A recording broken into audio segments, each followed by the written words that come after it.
E aí, meu firmeza, como você tá? Fala pra mim que você está bem. Bom, eu tenho uma pergunta pra você.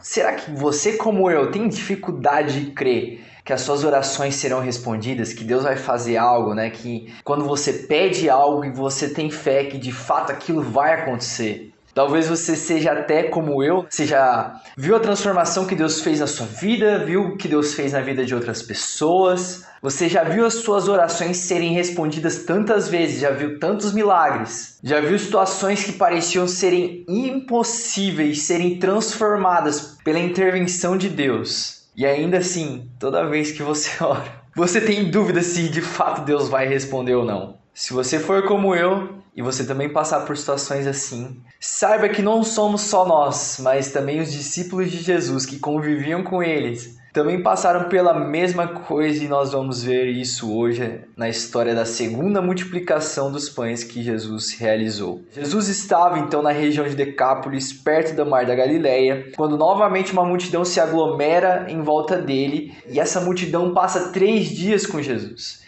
Então Jesus, comovido por aquela multidão e com medo deles desfalecerem na volta para casa, ele decide alimentá-lo. E nisso ocorre o primeiro problema. Onde eu vou conseguir alimento para toda essa multidão?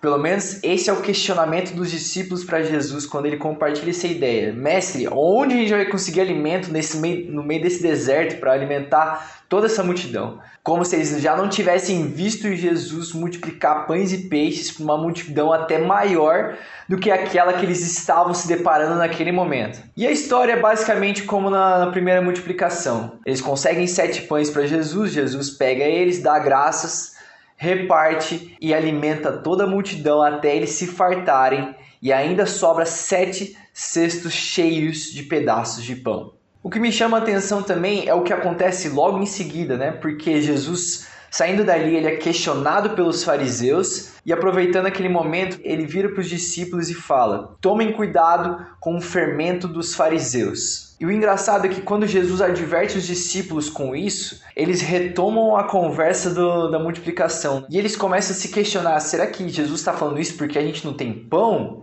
E Jesus percebe que na verdade eles estavam se referindo à multiplicação dos pães que tinha acabado de acontecer, porque na verdade nem mesmo eles tinham entendido aquilo que tinha acontecido lá e tampouco a advertência que Jesus estava dando.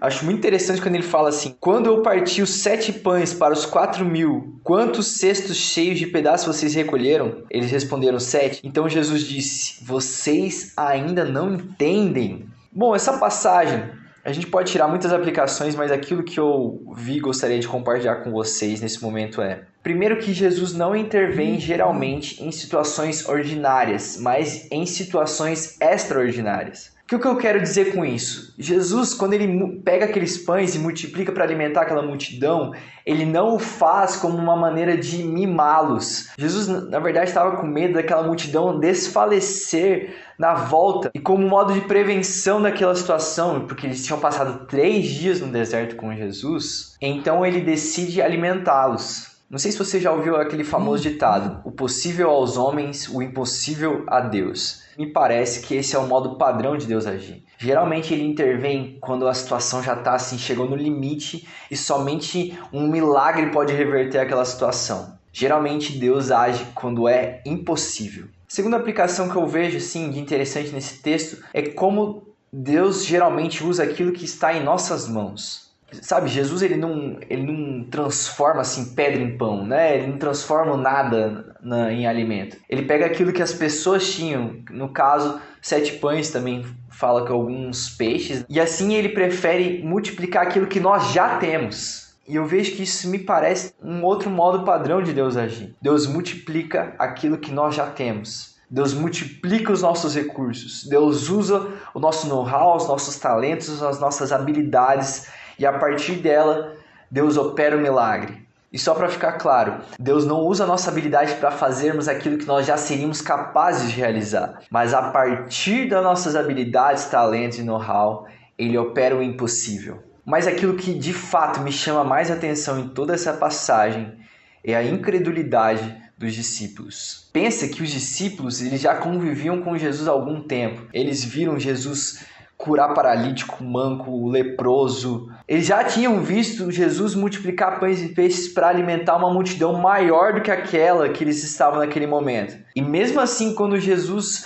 propõe a eles que eles alimentassem a multidão, a pergunta é: onde nesse deserto nós conseguiremos alimento suficiente para todas essas pessoas? Eu não sei você, mas eu me identifico muito com os discípulos. Mais uma vez, parece que não importa quantos milagres nós já vimos na nossa vida, quantas vezes Deus já nos livrou em situações semelhantes àquela que nós estamos passando. Parece que todas as vezes nós temos a mesma dificuldade de crer que Deus vai intervir, que Deus vai responder a nossa oração, que Deus vai cumprir a palavra e a promessa dele. Mas ao mesmo tempo eu vejo assim a paciência de Jesus. Isso inclusive era um paradigma do próprio ministério de Jesus. Ele o tempo todo estava operando milagres, fazendo coisas extraordinárias e ainda assim ele sempre se deparava com a incredulidade. Isso mostra a nossa necessidade de sempre manter a consciência de quem Deus é, de quão poderoso Ele é e assim corresponder à sua vontade nas nossas vidas. Jesus provocou os discípulos e a resposta que ele esperava era fé. E da mesma forma Deus faz conosco o tempo todo. Ele nos provoca, esperando que a nossa resposta seja fé. É isso, gente. É isso que me chama a atenção nessa passagem da segunda multiplicação dos pães. Espero que isso te abençoe de alguma forma, porque isso tem me confrontado muito pessoalmente. O nosso desafio é sempre exercer fé. É isso, mais um vídeo. Se você curtiu, deixa o like, se inscreva e até o próximo.